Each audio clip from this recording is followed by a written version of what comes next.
Bilkis Bano case में जिस तरह से जो अपराधियों की रिहाई हुई है उसको लेकर देश भर में चर्चा का विषय अभी बना हुआ है। हमारे साथ गुजरात और अहमदाबाद की जानी मानी धारा शास्त्री वकील और महिला एक्टिविस्ट रत्नाबेन वोरा हैं। हम उनसे बात करेंगे कि वो क्या मानती हैं पूरे केस को लेकर और क्या होना चाहिए था।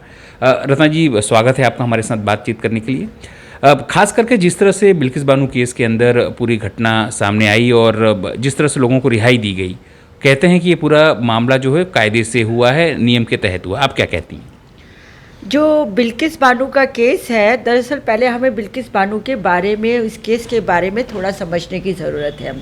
2002 के दंगों में बिल्किस बानो और उसका परिवार अपना गांव छोड़ के अपने आप को बचाने के लिए ट्रक में निकला था और रास्ते में ही उसी के जान पहचान वाले और पड़ोसी जो लोग थे वो उसका पीछा करते हुए पहुंचे और उन्होंने एक जगह उस ट्रक को रोका और जिसके अंदर उसके परिवार के 14 सदस्य थे। उस टाइम पर बिल्किस बानो 5 महीने के गर्भ से थी और उसकी एक 3 साल की बच्ची भी थी। तो इन लोगों ने उस बिल्किस बानो के परिवार को रोका और उनके साथ उन्होंने हाथ पैर जोड़े। बिल्किस बानो गिड़गिड़ाई, तड़पी और बताया कि मैं गर्भ से हूँ, मैं पेट से हूँ, मुझे छोड़ दीजिए, मुझे जाने दीजिए। परंतु दरिंदे थे, इन दरिंदों ने बिल्किस बानो को बख्शा नहीं और उसकी 3 साल की बेटी को छीन के पटक के उसी के सामने मार डाला। और साथ ही इन 11 दरिंदों ने बिल्किस बानो के साथ बलात्कार किया। उसकी माँ भी थी, बहन भी थी और परिवार में दूसरी 4 महिलाएं थी, उनके साथ भी इन दरिंदों ने बलात्कार किया, इन हफ्शियों ने बलात्कार किया। और इतना ही नहीं, उसके परिवार के 14 सदस्यों को वहीं पर उसी समय उन्होंने कत्लेआम कर दिया और उनकी हत्या कर डाली।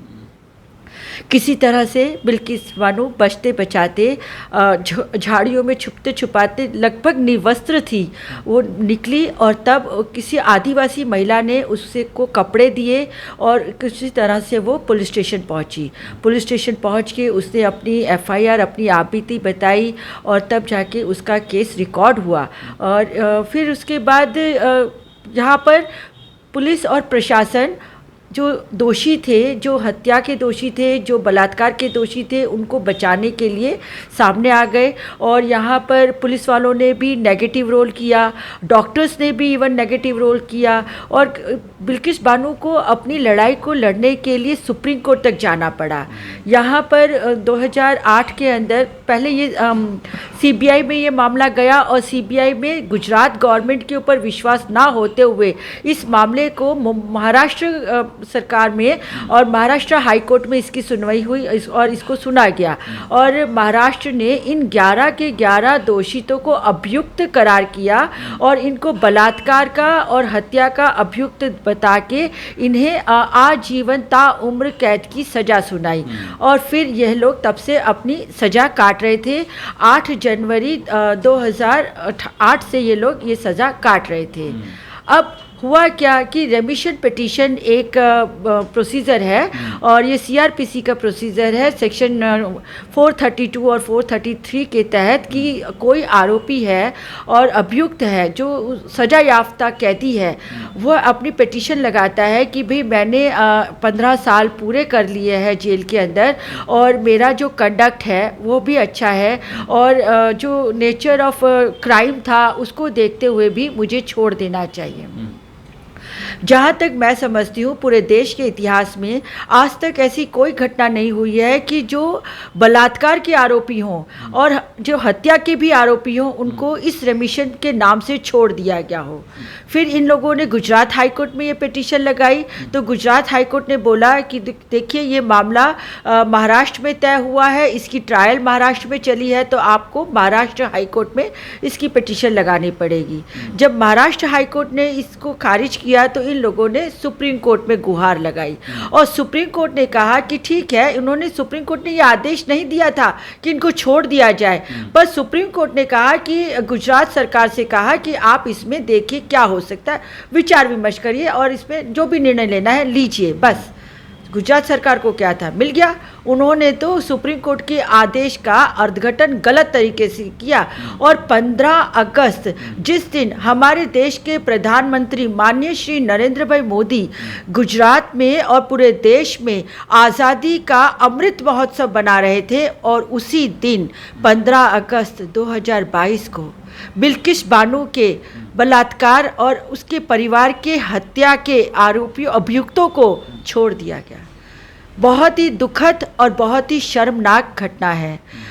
इस बिल्किस बानो को इसलिए छोड़ दिया, इसके आरोपियों को इसलिए छोड़ दिया गया कि ये मुस्लिम महिला थी और जो अभियुक्त थे वो हिंदू थे। क्या हमारे देश में एक मुस्लिम होना अब गुनाह हो गया है? और मैं कहती हूँ कि आज अगर देखा जाए तो माननीय प्रधानमंत्री श्री मोदी जी कहते हैं कि सबका साथ और सबका विकास, तो क्या सबके विकास में महिलाओं के विकास की बात नहीं आती है?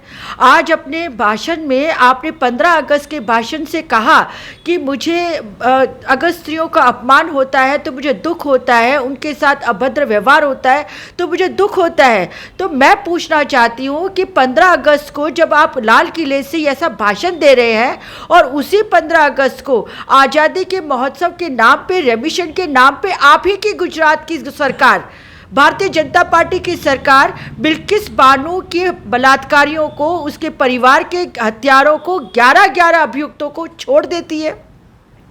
और इससे भी ज़्यादा शर्मसार बात तो ये है कि इन हत्यारों को जब छोड़ा जाता है, बलात्कारियों को छोड़ा जाता है, तो उन्हें फूल मालाएं पहनाई जाती हैं, मिठाई खिलाई जाती है, लोग इनके पैर छू रहे हैं। ऐसा लगता है कि जैसे कि जानो ये तो कोई बॉर्डर पे कोई बहुत बड़ा शूरवीर का काम करके आए हों।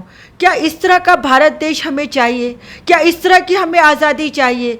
आज ऐसा लगता है कि हम आज़ाद नहीं हैं, हम गुलाम हैं। हमारे देश की स्त्रियों को दूसरे दर्जे के रूप में देखा जाता है। मैं आपको याद दिला दूं, इनके शासनकाल में आप देखिए उन्नाव की घटना, उन्नाव में क्या हुआ, उसमें भी भारतीय जनता पार्टी का एमएलए इन्वॉल्व था और भारतीय जनता के एमएलए को बचाने के लिए सब लोग लग गए। कठुआ की घटना, कठुआ में क्या हुआ कि जो बलात्कारी थे उनके समर्थन में रैलियां निकली, और रैली निकालने वाले कौन थे? यही सब आरएसएस, बीजेपी, बजरंग दल, यही सब लोग थे।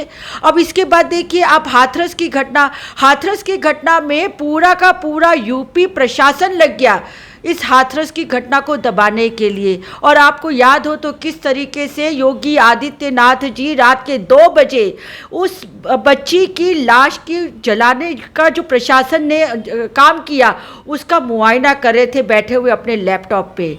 तो ये किस तरह की घटनाएं हैं? और इन सभी घटनाओं की जो पीड़िताएं हैं वो कौन हैं? दलित या फिर मुस्लिम? तो क्या दलित और मुस्लिम होना इस देश में अपराध है? क्या हम उनकी इज्जत कोई इज्जत नहीं, उनका मान सम्मान कोई मान सम्मान नहीं? मैं सिर्फ ये पूछना चाहती हूँ मोदी जी से कि आप तो जब गुजरात के मुख्यमंत्री थे तो बड़े अच्छे से भाषण दिया करते थे कि भाइयों और बहनों, तुम्हारा भाई गांधीनगर में बैठा है, एक 50 पैसे का पोस्ट कार्ड लिखना और तुम्हारा भाई आ जाएगा। तो मोदी जी कहाँ गई आपकी ये बातें? बड़ी बड़ी बातें, सिर्फ बातें ही करते हैं, और आपकी कथनी और करनी में कितना अंतर है। आप सोचिए आप देश को कहाँ लेके जा रहे हैं। आज देश में स्त्रियों का मान सम्मान, अपमान सब कुछ आपके शासन में ख़त्म हो गया है।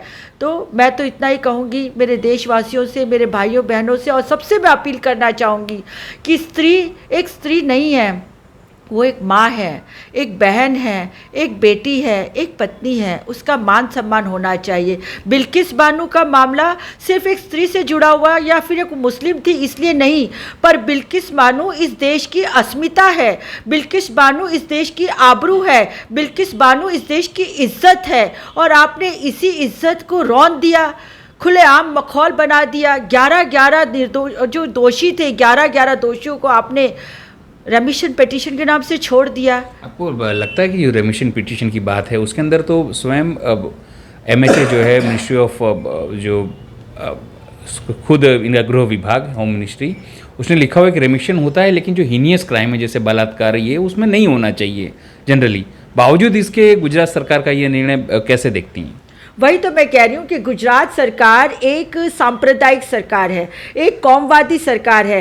अब देखिए 2022 में इलेक्शन आ रहे हैं और इसी इलेक्शन को मद्देनज़र रहते हुए उन्होंने मतलब जो स्वर्ण समाज है उसका वोट बटोरने के लिए उन्होंने इस तरह से जो बिल्किस बानो के आरोपी और जो अभियुक्त थे उनको छोड़ दिया। मैंने अभी बात शुरू करने से पहले ही कहा कि इस तरह से जो हीनियस क्राइम होते हैं, जो जघन्य अपराध होते हैं, रेमिशन पिटीशन होती है, परंतु जो जघन्य अपराध के अभियुक्त होते हैं उनको नहीं छोड़ा जाता है। जो बलात्कारी होते हैं और जो हत्यारे होते हैं उनको नहीं छोड़ा जा सकता है और नहीं छोड़ना चाहिए था, परंतु सिर्फ और सिर्फ वोटों की राजनीति करने के लिए गुजरात सरकार ने बिल्किस बानो के 11 अभियुक्तों को, उसके बलात्कार के, उसके परिवार के हत्यारों को छोड़ दिया।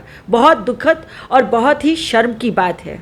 लगेगा, आपको लगेगा कि जिस तरह से पूरा न्याय प्रक्रिया चला, बाद में सजा हुई, इससे लोगों का विश्वास डगेगा न्याय प्रक्रिया और ये तमाम वस्तुओं से? बिल्कुल सही बात है। आज एक महिला जिसने इतने सालों तक संघर्ष किया, न्याय पाने के लिए संघर्ष किया और संघर्ष करते करते वो सुप्रीम कोर्ट तक पहुंची और उसके बाद उसे क्या मिला? 15 साल के बाद छोड़ दिया गया उसके आरोपियों को। आज वो खुले आम आज़ाद घूम रहे हैं और वो सब कौन है? उसके अड़ोसी पड़ोसी थे जिनको वो अच्छी तरह पहचानती थी। तो कैसे न्याय मिलेगा? कहाँ न्याय मिलेगा? आखिर इंसान जो भी पीड़ित है, जो भुक्तभोगी है, न्याय लेने जाए तो कहाँ जाए, किसके पास जाए, किसके दरवाजे खटखटाए? समझ ही नहीं आ रहा है कैसे न्याय मिलेगा। आप तो खुद एडवोकेट हैं, धारा शास्त्री हैं, तो क्या ऐसे मामलों में सुप्रीम कोर्ट में जाया जा सकता है इसे रोकने के लिए, या क्या हो सकता है इसमें दूसरी रेमेडीज़ क्या हो सकती हैं? देखिए अभी आर्टिकल 32 है जिसके तहत रिट पिटिशंस दाखिल होती हैं। तो सुप्रीम कोर्ट में आर्टिकल 32 के तहत किसी भी बात की को रखा जा सकता है और मैं समझती हूँ कि हमारे देश के जो भी सीनियर एडवोकेट्स हैं उन्हें इस बात को सुप्रीम कोर्ट में रखनी चाहिए और दोबारा से उनको वापस जेल में भेजा जाए, ऐसी गुहार लगानी चाहिए। मैं समझती हूँ कि ऐसे जो भी मानवतावादी एडवोकेट्स हैं, जो ह्यूमन राइट्स के लिए लड़ते एडवोकेट्स हैं, जो ऐसे पीड़ितों के लिए लड़ने वाले एडवोकेट्स हैं, उनको इस मुद्दे को सुप्रीम कोर्ट में ले जाना चाहिए और वापस इन्हें जेल के हवाले करवाना चाहिए। तो सुना आपने, ये थी रत्ना वोरा जी। स्पष्ट तौर पर उन्होंने कहा है कि जिस तरह से पूरा मामला सामने आया है, इससे न्यायालय से लेके जो व्यवस्था है उस पर से लोगों का भरोसा उठेगा, लेकिन अभी भी दरवाजे खुले हैं। अगर चाहें जो एडवोकेट हैं, जो एक्सपर्ट्स हैं, वो ज़रूर से इस मामले को ले जाकर सुप्रीम कोर्ट में ले जा सकते हैं और वापस इन सभी आरोपियों को जेल में धकेला जा सकता है। सहयोगी हितेंद्र बारोट के साथ अनिल पटेल, पंचायत टीवी, अहमदाबाद।